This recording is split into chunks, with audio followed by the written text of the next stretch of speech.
Few murders provoke as much shock and horror as when someone takes the lives of their own family members, but it seems all the more shocking when a woman kills her family, the children she brought into this world and nurtured for some time. Why does this happen? What could motivate a mother to deliberately end the lives of her own children? As we will discover in this list, grief, anger, and an inability to give her children the life she thinks they deserve are just a few reasons a mother could do the unthinkable. Number 10. Aubrianne Moore. She would keep her kids home from school because the television said there would be a school bus accident that day. She would not eat food because she believed it was poisoned. She would stay up all night because she was convinced someone was outside, ready to break into her home.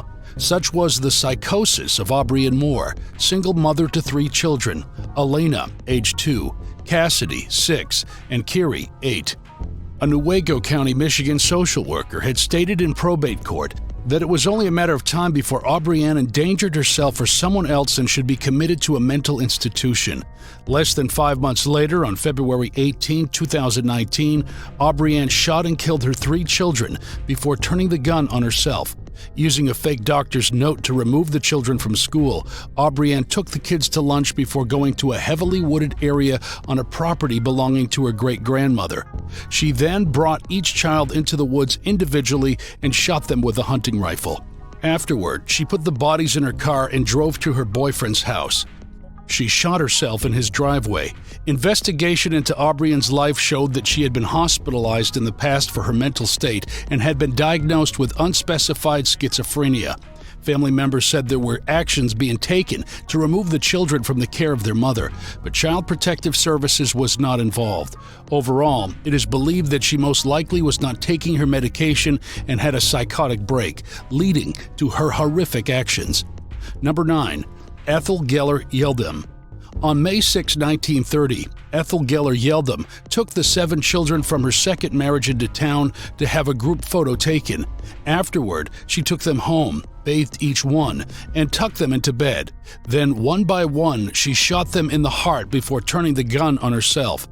"I am so tired. I can't go on," said a suicide note Ethel left behind for her 3 remaining children, all from her first marriage. It was believed that she was struggling to support herself and the children while her husband was serving time in the Ohio State Penitentiary. Police arrived on the gruesome scene to find Ethel still alive. After they did what they could for her, wound below the heart, she was taken to the city prison to await her trial. 9 days later, however, she died suddenly of what the coroner believed was a blood clot to the brain. Number 8. Jennifer and Sarah Hart. The Hart family were well known in their area due to their participation in political rallies and festivals. Their son Devontae was even featured in a viral photograph of him tearfully hugging a cop during a police violence march after the shooting of Michael Brown in 2014. The lesbian couple adopted 6 children, and people thought they were inspiring and devoted, homeschooling and giving all of their time to the children. But behind closed doors, the situation was very different. For almost 10 years, child abuse allegations followed the Hart family.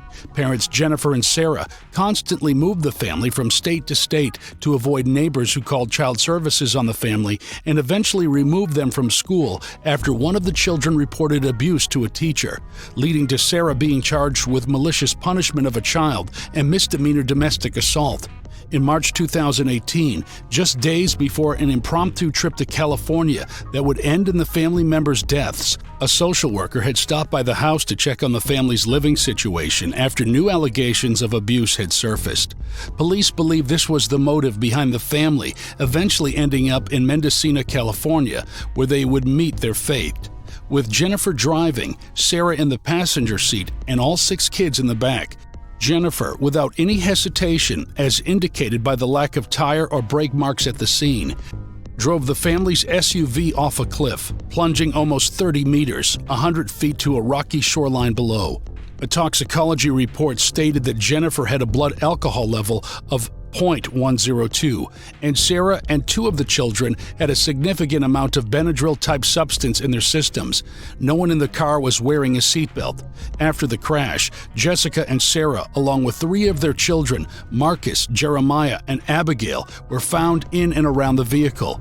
Devontae, Hannah, and Sierra, their other 3 children, were missing. Sierra's body was found a week later in the ocean near the crash site, and as the weeks progressed, authorities hoped Devontae and Hannah were traveling together and still alive.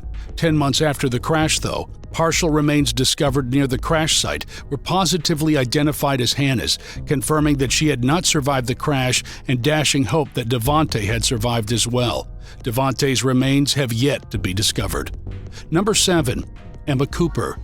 Emma Cooper's life was not ideal after the birth of her last child. She was rendered mentally unstable, with long fits of insanity, and her husband was out of work, leaving them to scrape together to provide for their 6 children.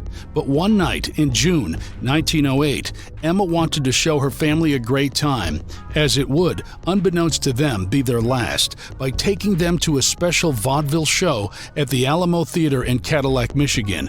She bargained with the girl selling tickets to get the whole family in for 50 cents, and when the girl said this would be the only time it would be allowed at that price, Mrs. Cooper replied with, "You will never need to again, because none of us will ever come here after tonight," and they never would be back. After returning home, Emma used chloroform to drug her family and then shot them all in the head as they lay in their beds. She then turned the gun on herself in the same fashion. Her son Fred survived the attack but had little recollection other than hearing a revolver go off and then waking up in the hospital. He died shortly after. Number 6. Rachel David. Emmanuel and Rachel David lived a very strange life with their 7 children in the 1970s. They lived in a $90 a night luxury hotel in Salt Lake City, Utah, though staff said they never saw Mr. David go off to work. The family never took their meals in the hotel restaurant, preferring room service and takeout to be delivered to the room, and they homeschooled their children, who the hotel staff rarely ever saw. Oh, and Emmanuel David thought he was God, but because Mr. David paid their room charge each day with a $100 bill and the family kept mainly to themselves, no one really ever questioned them. They just thought they were an overly religious, reclusive family. That was until August 1978, when Mrs. David pushed her 7 children off the 11th-story balcony before throwing herself over. All but one child, a teenage girl also named Rachel, succumbed to their injuries from the fall. Witnesses below said the older children seemed more willing to go, but the younger children struggled and clung to the bars of the balcony, forcing Mrs. David to remove their hands. After all the children had been pushed, witnesses called for Mrs. David to jump too, so she did. Days before the murder-suicide, Emmanuel David took his own life by piping exhaust into his truck. He was being investigated for wire fraud for the cult he ran, Family of David.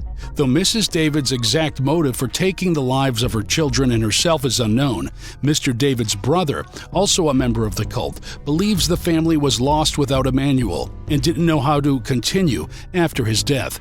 The daughter who survived the fall, Rachel David, lives with her uncle in Aurora, Colorado, where they still live the ideals of her father's cult. Number 5. Judy Kirby. On March 25, 2000, Judy Kirby, depressed and suicidal, turned without hesitation onto the wrong-way ramp of Indiana State Road 67 and drove for nearly 3.2 kilometers, 2 miles, reaching speeds of up to 160 kilometers per hour, 100 miles per hour, before she collided head-on with a minivan with 4 people inside. Rescue workers and police officers who arrived at the scene said it was one of the most brutal accidents they had ever seen. The physical damage to the victims, 3 of her children and a nephew inside her car, as well as a father and 2 daughters in the minivan, was extensive. Somehow Kirby survived. Many motives were given as to why Judy caused the crash that would take 7 lives. Her family said she had suffered from postpartum depression ever since her youngest was born 5 months previous, and she was having relationship issues. Her defense attorney said it was an undiagnosed thyroid problem that caused her mental distress. Whatever the reason, Judy Kirby was convicted of 7 counts of murder, 4 counts of neglect of a dependent, and 1 count of aggravated battery, and will serve a 215-year prison sentence for her crimes. Number 4. Alma Mae Kepley McAninch. Using a breech-loading shotgun to murder 5 of her children, Mrs. McAninch had to break the gun, take out the spent shell, reload the weapon, place it between the eyes of her sleeping child, and pull the trigger. She would finish by pulling the trigger on herself. her two oldest children, who had been out for the night to celebrate Halloween, discovered the ghastly scene as well as a suicide note from their mother stating, "I have stood all I can take." They later claimed they were saved because she did not have enough shells to shoot them too. On the night of the murders, Mr. McAninch had been held overnight at the Polk County, Iowa jail for an investigation into some petty crimes with his brother. Shortly after being released, he was reunited with his sons and learned of the fate of his family.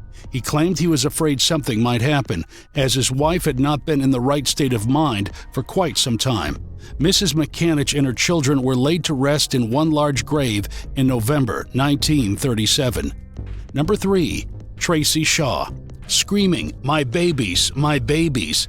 Tracey Shaw, cradling her 5-month-old son, stood outside her Philadelphia row houses as flames engulfed it on the morning of December 23, 1994. Inside were her 4 children, Katria, Jera, Sean, and Mary, and 2 babysitters, Ines and Linda. They would not survive, succumbing to smoke and soot inhalation. Andre Broggins, a former boyfriend, testified at her hearing that Shaw had threatened to burn her house down and kill her children if he left her. He said that at one point, she even poured lighter fluid on the ground and said that all that was missing was a match. Shaw denied this and instead claimed that Broggins was to blame, stating he set the fire out of anger at being kicked out of the house. The jury discounted this defense, and Shaw was found guilty of 6 counts of first-degree murder and sentenced to 6 consecutive life terms. Surprisingly, Ronald Holman, the father of Sean, 4, and Mary, 2, his children with Tracey, who perished in the fire, believes in Tracey's innocence and sends her money each month in prison. He claims to still love Tracey and wants justice for their children by having the real arsonist and murderer caught. Though she has run out of appeals and money, Shaw still continues to try to overturn her conviction by reaching out to friends and family. Number 2. Elizabeth Greger. "You'll see when you get here," Elizabeth Greger said to the Butler County, Pennsylvania coroner on a summer's night in June 1963, right before she killed herself with a 12-gauge shotgun. Earlier that day, while they watched TV, she shot 3 of her children, Joseph Jr., 14, Thomas, 12, and Rosemary, 10, and then shot her 19-month-old twins, Richard and James, in their cribs. Claiming one of the children was sick, she called her husband Joseph and asked him to come home. As he entered the house, she shot him dead. The tragedy shocked the small town the Gregers lived in. Neighbors described Elizabeth as a nice person and had no idea that anything was wrong in the house. Elizabeth had been under a doctor's care for a nervous condition, and police found letters written by Greger disclosing that she had apparently been planning the killings for weeks. However, a neighbor who had spoken with her on the phone earlier that morning said that Mrs. Greger seemed to be doing fine and did not appear to be in any distress, making the eventual outcome of the day even more shocking and horrific. Number 1. Frances Newton. The case of the Newton family murders was one for debate up until the very end. On the night of April 7, 1987, while visiting her cousin, Frances Newton left a duffel bag with a gun inside at an abandoned house next to her cousin's. They then drove to Newton's apartment, where they discovered her husband Adrian dead behind the living room couch. Her 2 children were dead in their beds. All had been shot. Immediately, Newton was a suspect. She and her husband had been having marital problems. They'd both been having extramarital affairs, and Adrian had developed a drug addiction. She had also recently taken life insurance policies out on Adrian and their youngest daughter, totaling $100,000, which prosecutors said was the main motive for the murders. And then there was the gun she stashed, which investigators claimed was the murder weapon. But Newton didn't have gunpowder on her hands or her clothing, and it is believed that 2 guns of the same caliber were discovered in Newton's apartment. Adrian's brother also claimed that he and Adrian owed a drug dealer $1,500, a lead Newton's court-appointed trial attorney did not investigate. All along, Newton claimed her innocence. She appealed her case many times, right up to hours before her scheduled lethal injection, claiming that her trial attorneys were incompetent and that evidence was destroyed for her trial. Her clothing had been stored with the victim's bloody clothing, making it impossible to retest. She always lost the appeals. On September 14, 2005, Frances Newton became the first black woman since the Civil War to be executed on death row in Texas. So guys, that was our list of 10 women who killed their own children. Let me know in the comment section below if there is anyone you think should have made this list. And as always, if you enjoyed this video, please give it a big thumbs up and subscribe to the channel.